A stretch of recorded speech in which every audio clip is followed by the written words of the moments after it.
Hi there.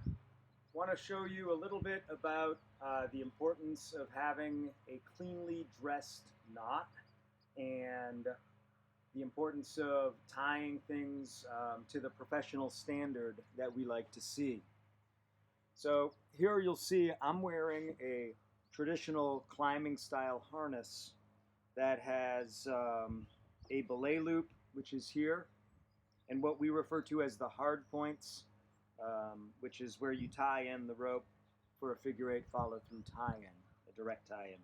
So you go through both the waist loop, waist belt loop, which is here, and through the leg loop, which is here. And I've already tied a very nice, clean figure eight follow through knot. There are plenty of resources online to teach you how to tie a figure eight knot and a figure eight follow through.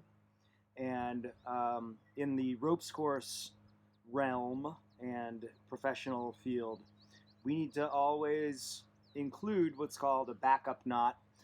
In this case, it's a barrel knot, which also you can figure out how to tie a barrel knot. It's also half of a double fisherman's knot. Go figure. So you can see that this is what the completed product should look like, and a couple of important points are that the loop that's created from the figure eight follow through is quite tight and small and close to my harness. It's as small, if not smaller, than the actual size of the belay loop. Okay, you can see that here. And here is that space that I'm talking about.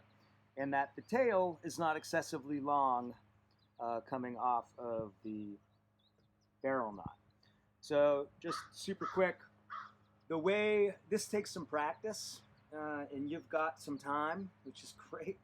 So I'm just going to untie this whole knot and retie in. So I can judge that I want my knot, my completed figure eight, about the length of, for this particular rope, from my shoulder to my outstretched arm. So that means if I know that, when I start from scratch with my rope, what I like to do is I like to measure from my shoulder, holding the very sharp end of the rope, and I stretch it out. And then that's good for rock climbing, where I don't need a safety knot, but where I need a backup knot in the ropes course industry, I just add a little bit more space. And then this is where I'm going to tie my figure eight knot. And again, there's plenty online to teach you how to do that. So I've got my figure eight knot here. I then feed it through my harness. Okay. And then I start retracing the knot. Again, you can figure all this out online. One thing for keeping it dressed, though, is we have this kind of mantra that we like to start hard and finish easy. So if you look at that figure eight knot, it would be really easy for me to follow it through on this side. Hopefully you can see that. But what I want to do is I want to start hard, so I want to follow this through on this tight side. Start hard. Okay. And when I first pull that strand through, I want to snug this right up to my harness so that that loop stays small. And then I'm going to follow around and follow through a figure eight and finish easy. So I'm finishing through the big hole parallel to the strand that I am retracing. And then I have to make sure that I dress this knot. And that, again, takes practice to make sure that when I squeeze this figure eight from the side, I've got 1, 2, 3, 4 strands without any crossing. And then I can flip the knot over and squeeze it between my hands and see that there are 1, 2, 3, 4 strands that don't cross each other.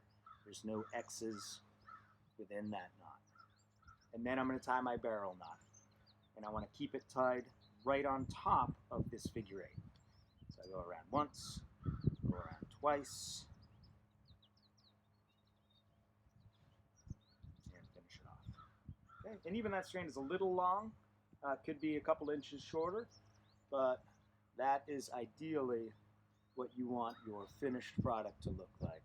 Nice and tight up to the harness, smaller than or equal to the size of the belay loop in terms of this hole. Don't want to really be able to get your hand through there.